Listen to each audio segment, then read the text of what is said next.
Assalamualaikum warahmatullahi wabarakatuh. Alhamdulillah wassalatu wassalamu ala Rasulillah wa ala alihi wa ashabihi wa man tabi'ahum bi ihsanin ila yaumiddin. Anak-anakku sekalian dirahmati oleh Allah Subhanahu wa taala. Alhamdulillahirabbil alamin, kita memuji Allah Subhanahu wa taala karena pada kesempatan kali ini kita mendapati kembali bulan yang mulia, yakni bulan Ramadan. Dan kita saat ini berada dalam malam-malam 10 hari terakhir di bulan Ramadan. Makanya pada kesempatan kali ini para Haji akan membahas mengenai malam Lailatul Qadar. Yang kita bahas adalah yang pertama keutamaannya, kemudian kapan Lailatul Qadar itu terjadi, yang ketiga bagaimana kita mengisi Lailatul Qadar, yang keempat kemudian tanda-tanda Lailatul Qadar itu apa saja. Baik anak-anak sekalian, kita mulai yang pertama, keutamaan Lailatul Qadar. Sebagaimana Allah Subhanahu wa taala telah menjelaskan di dalam kitab yang mulia di surat Al-Qadar ayat 1 sampai dengan ayat 3. Bismillahirrahmanirrahim. Inna anzalnahu fi lailatul qadar. Wa ma adraka ma lailatul qadar. Lailatul qadri khairum min alfi syahr. Sesungguhnya kami telah menurunkan Al-Quran pada malam Qadar. Dan tahukah kamu apa malam kemuliaan itu? Malam kemuliaan itu lebih baik dari 1000 bulan. Surat Al-Qadar ayat 1 sampai dengan ayat 3. Di antara keutamaannya adalah Lailatul Qadar adalah malam diturunkannya Al-Quran. Yang pertama. Kemudian Allah SWT mengagungkan Lailatul Qadar dengan menyatakan, dan tahukah kamu apakah malam kemuliaan itu? Nah, ini adalah sebuah pertanyaan, tapi maksudnya adalah mengagungkan. Allah SWT mengagungkan Lailatul Qadar. Jadi anak-anakku sekalian, jika Allah saja mengagungkan Lailatul Qadar, tentunya apalagi kita. Semestinya memuliakan Lailatul Qadar.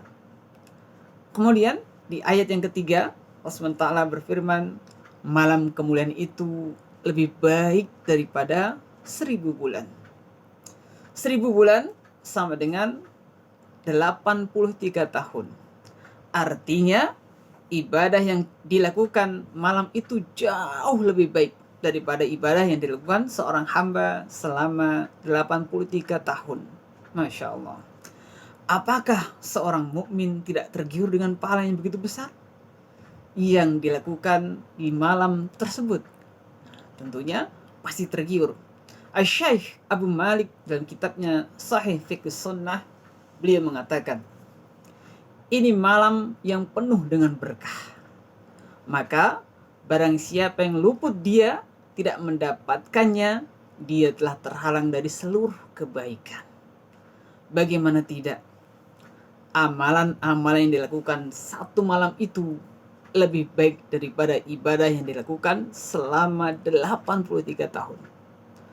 Oleh karena itu, kita lihat bagaimana tauladan Nabi kita yang mulia Sallallahu Alaihi Wasallam, sebagaimana yang dijelaskan oleh ibunda kita Aisyah radhiyallahu taala anha dalam sebuah hadis yang diriwayatkan oleh Al-Imam Bukhari dan Muslim.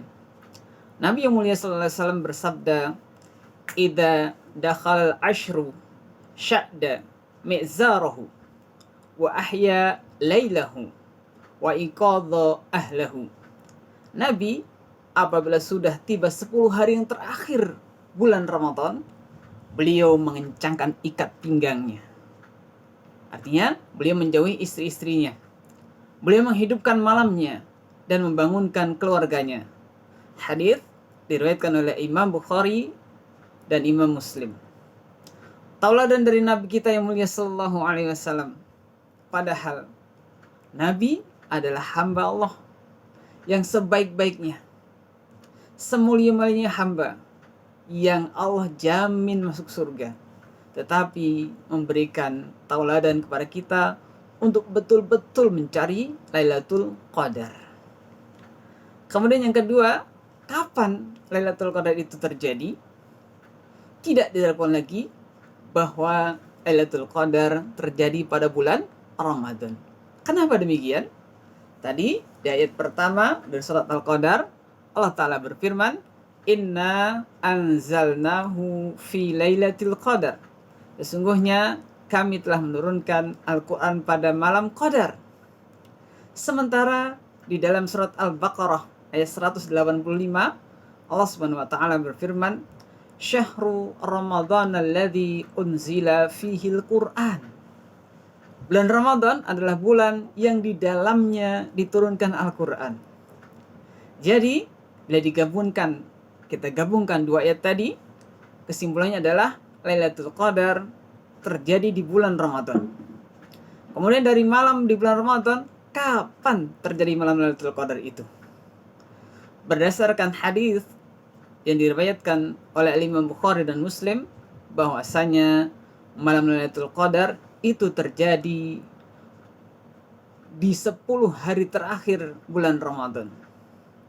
Nabi SAW bersabda, carilah Lailatul Qadar di 10 terakhir bulan Ramadan. Kemudian di 10 hari terakhir itu yang paling besar kemungkinannya di malam-malam yang mana? Yang keberapa? Jawabannya adalah di malam-malam ganjil. Misalnya malam 21, malam 23, malam 25, 27, 29. Hal ini sebagaimana sabda Nabi sallallahu alaihi wasallam dalam hadis riwayat Imam Bukhari. Beliau bersabda, "Taharraw lailatul qadri fil witri minal ashril awakhiri min Ramadan." Carilah Lailatul Qadar di malam ganjil dari 10 malam terakhir di bulan Ramadan. Walaupun yang paling bagus adalah hidupkan 10 hari terakhir bulan Ramadan, bukan malam ganjil maupun malam yang genap. Baik yang malam ganjil maupun yang genap. Karena masih ada kemungkinan ternyata di malam-malam genap pun terjadi Lailatul Qadar. Kemudian yang ketiga, bagaimana kita mengisi Lailatul Qadar, malam Lailatul Qadar? Gimana cara mengisinya? Apa yang mestinya kita lakukan? Tentunya kita melakukan ibadah, baik itu salat, qiraatul Quran, membaca Al-Quran, menuntut ilmu, membaca buku-buku yang bermanfaat, atau dengan berzikir mengingat Allah Subhanahu wa taala. Yang jelas beragam ibadah yang sebagaimana dicontohkan oleh Nabi Muhammad sallallahu alaihi wasallam. Aisyah radhiyallahu taala anha, istri beliau, diriwayatkan oleh Imam Muslim, berkata, adalah Nabi Muhammad sallallahu alaihi wasallam bersungguh-sungguh beribadah di malam tersebut, melebihi kesungguhan beliau di malam-malam yang lain. Kemudian ada doa yang diajarkan oleh Nabi sallallahu alaihi wasallam ketika kita mendapati Lailatul Qadar, sebagaimana yang diriwayatkan oleh Al-Imam At-Tirmidzi dan Ibnu Majah. Suatu hari Aisyah radhiyallahu ta'ala anha bertanya kepada Rasulullah sallallahu alaihi wasallam, doa apa yang sepantasnya aku baca ketika aku mendapatkannya? Qauli Allahumma innaka afuhun tuhibbul afwa wa'fu anni. Qauli Allahumma innaka afuhun tuhibbul afwa fa'fu anni. Beliau menjawab, katakanlah, Allahumma innaka afuun tuhibbul afwa wa'fu anni. Ya Allah, sesungguhnya Engkau Maha Pengampun yang menyukai permohonan ampun, maka ampunilah aku. Hadis ini sahih riwayat Imam At-Tirmidzi, Ibnu Majah dan Imam Ahmad. Lalu yang keempat, tanda-tanda Lailatul Qadar. Apa tanda-tanda Lailatul Qadar? Disebutkan dalam hadis yang diantaranya hadis hasan yang diriwayatkan oleh Al-Imam At-Tayyasiri, Ibnu Khuzaimah dan Al-Bazzar, bahwa Nabi Shallallahu Alaihi Wasallam bersabda, Lailatul Qadri lailatun samhatun talqatun la harrata wala baridah tusbihu syamsuha sobihatuha safiqatun hamra. Malam Lailatul Qadar itu adalah malam yang udaranya nyaman, tidak panas dan juga tidak dingin. Jadi cuacanya nyaman. Di pagi harinya matahari terbit dengan cahaya yang agak lemah dan kemerah-merahan. Dalam hadis lain, riwayat Imam Muslim, Rasulullah SAW bersabda, pagi hari Lailatul Qadar, matahari itu tidak ada cahaya yang menyilaukan. Seolah-olah matahari itu seperti nampan bulat, terlihat jelas oleh mata kita. Itu di antara tandanya. Demikian pula ketenangan yang dirasakan oleh orang-orang yang beriman yang menghidupkan Lailatul Qadar. Baiklah anak-anak sekalian, inilah pembahasan tentang Lailatul Qadar.